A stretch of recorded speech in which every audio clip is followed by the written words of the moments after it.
Government को rural economy boost करने के लिए दो चीजें, जिसमें कि बहुत सारी स्टार्टअप्स और एंटरप्रेन्योर्स भी लगे हुए हैं, उसमें दो चीजें गवर्नमेंट को बहुत ही प्रभावशाली करनी पड़ेंगी।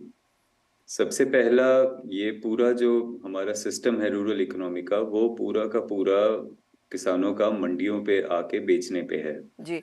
क्या हम उस पे उसके जो मिनिमम सपोर्ट प्राइस है, उस पे हम क्या एक नई चीज लेके आ सकते हैं कॉल्ड मैक्सिमम सेलिंग प्राइस। मतलब not minimum support but maximum selling.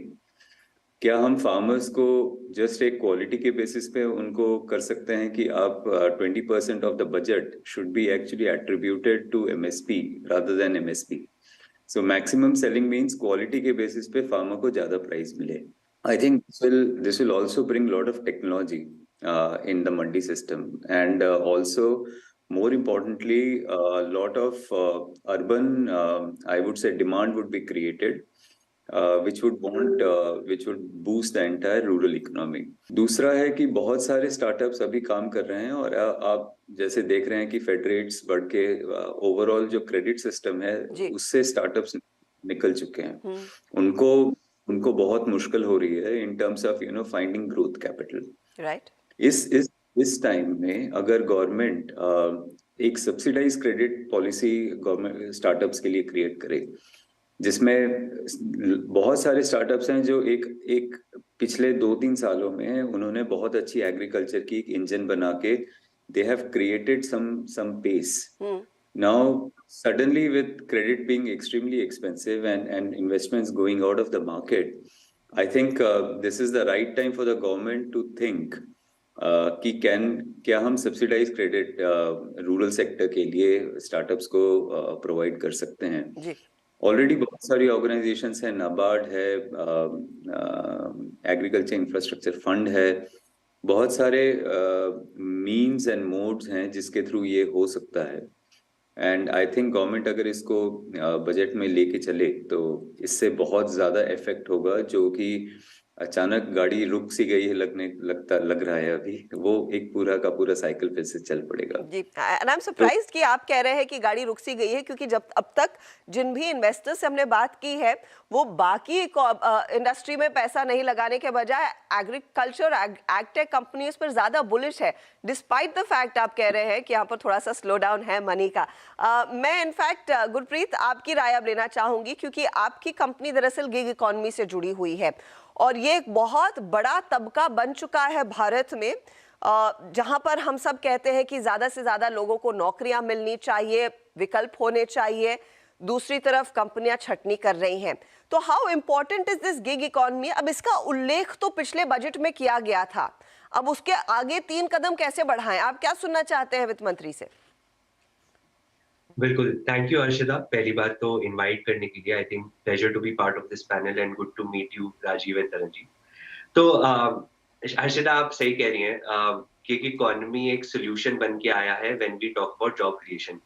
तो यस, जो इन्वायरमेंट है वो कह रही है कि फंडिंग विंटर आ गया है, ले-ऑफ्स भी हो रहे हैं, बट अगर मैं कंपनीज की बात करूं तो आई थिंक वो ग्रो करती रहेंगी, वो स्केल करती रहेंगी। एंड जैसे राजीव जी ने कहा कि इंडिया में अभी उसका इफेक्ट नहीं दिखा है, कंपनीज ग्रो कर रही है, बट जो बिग सोल्यूशन है वो ये कहता है कि आपकी फिक्स कॉस्ट को वेरिएबलाइज कैसे करें। आप अपने जो फिक्स पेरोल पे जो आप कॉस्ट लगाते हैं उसको टास्क बेस्ड कैसे करें, उसको आर बेस्ड कैसे करें। आई थिंक वो सोल्यूशन बहुत इंपॉर्टेंट है जो गिग इकोनॉमी है ना। उसके लिए जो वित्त मंत्री जी कर सकते हैं वो ये है कि पहली बात तो skill development for gig economy पे फोकस कर लेना चाहिए, क्योंकि अभी जो स्किल डेवलपमेंट है वो बाकी एरियाज में हो रहा है, गिग इकोनॉमी में नहीं हो रहा। जी। तो अब जैसे एक स्कीम है देश ई स्टैक पोर्टल जो लॉन्च हुआ था, उस पे लॉन्च तो हो गया है जो पिछले बजट में इंट्रोड्यूस हुआ, बट एग्जैक्टली उस पे डिटेल्स का नहीं किसी को पता। तो वो वहां पे प्राइवेट एंड पब्लिक पार्टनरशिप्स रहेंगी डिफरेंट स्टेक होल्डर्स पे, आई थिंक वहां पे फोकस रहना चाहिए एंड इंसेंटिवाइज करनी चाहिए वो public private partnerships.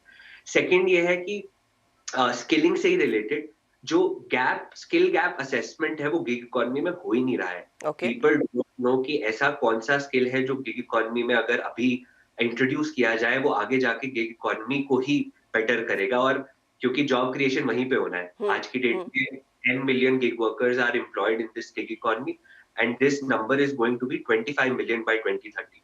So this is the time to really invest in this particular economy.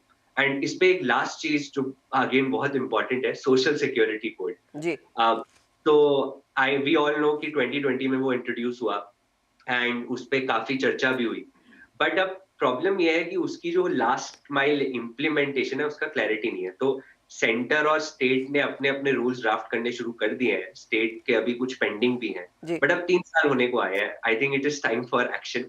सो क्या प्रोटेक्शन है गिग वर्कर्स के लिए, कितने मिनिमम वेजेस रहेंगे, क्या सोशल सिक्योरिटी बेनिफिट्स है, आई थिंक उस पे कॉन्सेंट्रेट करके बजट में आइदर इंसेंटिवाइजेशन स्कीम्स और मैंडेट्स एंड रिसोर्स एलोकेशन हो जाना चाहिए। ओके तो इंटरेस्टिंग पॉइंट्स आपने रेस किए और ये गिग इकोनॉमी इनफैक्ट एक बहुत अहम जंक्चर पर है अगली ग्रोथ को दरअसल और अग्रेसिव पुश देने के लिए। वक्त हो रहा है इस चर्चा में एक छोटे से ब्रेक का, लेकिन फटाफट लौटेंगे। आप बने रहिए CNBC आवाज के साथ।